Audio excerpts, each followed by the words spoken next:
Brijbhushan Sharan Singh, Bharatiya Janata party से प्रत्याशी हूँ, कैसरगंज लोकसभा से, और इसी लोकसभा क्षेत्र का रहने वाला हूँ। हमारा क्षेत्र जो है गोंडा जिला या देवीपाटन मंडल हमारा क्षेत्र है।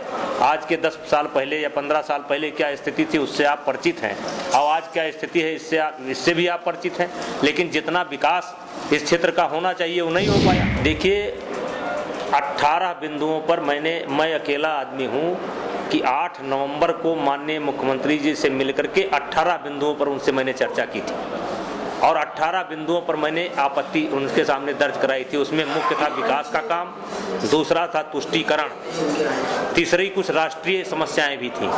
जैसे नंदनी नगर के कैंपस में आकर के इन्होंने खेल नीति के बारे में घोषणा की। सबसे पहले जो फैजाबाद का एयरपोर्ट है, जिसको अभी उड्डयन मंत्री ने घोषणा किया है कुछ छोटी मोटी फ्लाइटों के लिए, उसको सबसे पहले हम कहेंगे अंतर्राष्ट्रीय हवाई अड्डा बनाया जाए और बड़ी जहाज वहां पर उतर सके। इसका अब ये पूछेंगे क्यों? तो अगर ये हवाई अड्डा निर्मित होता है तो हम यहाँ से सब्जी भेज सकते हैं, हम सब्जी आसानी से पैदा कर सकते हैं, हम फल बेच देते हैं। आज हमारा केला जो है जाकर के वहाँ बिकता है, हमारा आम जो है जाकर के वहाँ बिकता है, हम आम भी पैदा करते हैं, हम सब्जी भी पैदा करते हैं। तो रोजगार की दृष्टि से मेरा पहला काम होगा, अगर मेरी सरकार बनती है तो माननीय मोदी जी से कहूँगा कि इसको अयोध्या को जो है टूरिज्म के हिसाब से भी और क्षेत्र के हिसाब से भी जो है इसको अंतर्राष्ट्रीय हवाई अड्डा घोषित किया जाए। लेकिन अपने स्तर पर जहां तक सवाल है रोजगार का, तो कई हजार लोग हैं जिनको मैंने स्वयं रोजगार दिए। कैसरगंज लोकसभा में इंजीनियरिंग कॉलेज तक का जो है हमने जो है व्यवस्था कर दी, और लगभग सारे वो कोर्स जिनके लिए हमें महाराष्ट्र जाना पड़ता था, साउथ जाना पड़ता था, वो लोगों हमने कर दिया। अब सबसे बड़ी जरूरत है यहाँ स्वास्थ्य के बारे में काम करने की।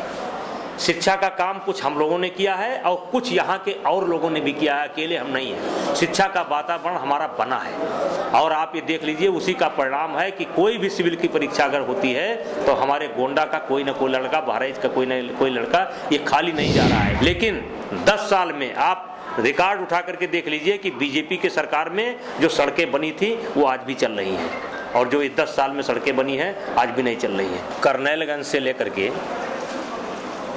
और आप नवाबगंज की सड़क एक ले लीजिए, और कम से कम 8-10 बड़े पुल हैं। हमारे यहाँ पूरी महिलाएं सुरक्षित हैं।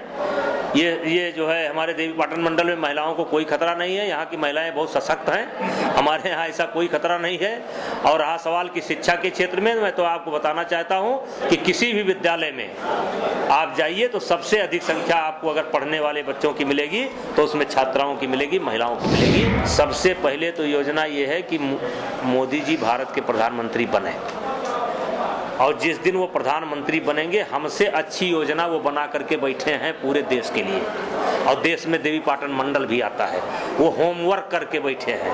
उसके बाद हमें कहने की जरूरत नहीं पड़ेगी, जहाँ कहने की जरूरत पड़ेगी तहाँ कहा जाएगा। वो पूरे देश का होमवर्क करके बैठे हैं। देवीपाटन मंडल ही नहीं, आसपास के कम से कम 20 जिलों के लोग हमारी एक एक बात से वाकिफ़ हैं, हमारी दिनचर्या से वाकिफ़ हैं, हमारे काम से वाकिफ़ हैं, हमारे अच्छाई से वाकिफ़ हैं, हमारी बुराई से वाकिफ़ हैं, हमारे बचपन से वाकिफ़ हैं। तो उसमें आपको क्या विशेषता मैं बताऊँ।